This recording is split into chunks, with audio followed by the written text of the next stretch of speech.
એને કેવું કોને શીખવાડ્યું છે? ના એટલે બાયોલોજિકલ છે. દાખલા તરીકે અત્યારે આ કૂતરાએ બીજા કૂતરાને તકલીફ આપી, હા, તો એ કઈ રીતે? એ બાયોલોજિકલ એટલે જેમ આપણને કોક મારવા આવે તો આપણે આપણું રક્ષણ કરવા માટે એને મારી, તો કેમ બાયોલોજિકલ આખું બધામાં હરખું છે. અચ્છા, એના તમારા રક્ષણ માટે, શરીરના રક્ષણ માટે એ આપવામાં આવેલી વસ્તુ છે. શરીરના રક્ષણ માટે પ્લસ ખોરાક માટે. કે હરણનો શિકાર આ સિંહ કરે છે, હા એ પછી બિલાડી ને કૂતરા હા, ખાઈ જાય, હા.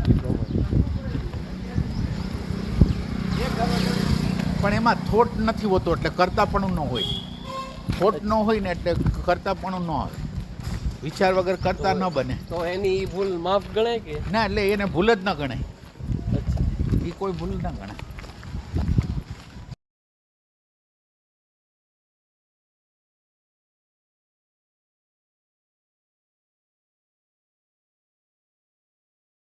કરતા ખાલી માનવ જ છે, બીજું કોઈ કરતા જ નથી. એ કઈ યોનિમાં કરતા પણ એટલે કરતા પણ નથી એટલે એનામાં ચાન્સ નથી. ના ચાન્સ ના, એટલે એના એક બીજું છે, એની અંદર ઇવોલ્યુશનની પ્રક્રિયા કુદરતે ઠેઠ કરવી પડે છે, માનવ લગીને લઈ જાય એને. અચ્છા, એટલે એ કોઈ પ્રયાસ નથી કરતો, એટલે કુદરત પ્રયાસ કરે છે માનવ લગીને લઈ આવવાનો.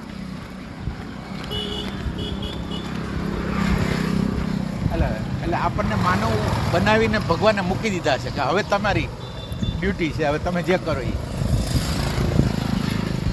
એમાંય પછી કૃપા છે. હા, એમાંય પછી કૃપા છે કે ભાઈ વિશેષ કૃપા આપે તો તમને એવા સદગુરુને ભેટો કરાવી દે. હા. એટલે એની કૃપા તો સાચું કહું ને તો નિરંતર હાલતી હોય. નિરંતર છે. એટલે એક સંદર્ભ આપણે જો એમ કહી ને તો દુઃખ આપીને પણ એ એમ કરવા માંગતો હોય, ભલે ઓમ ગ્રેસ નો આપે, માનો કે સદગુરુ નો આપે, હા, પણ દુઃખ આપ્યા રાખે ને એના દ્વારા માણસને એમ થાય કે આમાંથી કંઈક લાંબા ગાળે આમાંથી બહાર નીકળવા જેવું છે. બરાબર.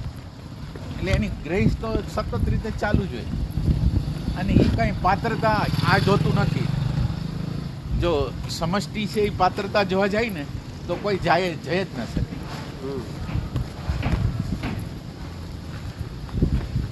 અને કોઈ લાયક બની ન શકે ને. હા, લાયક એટલે એની લાયકાત છે કે નથી આપી દો એને એમ. બરાબર. એ ટાઈપની વાત.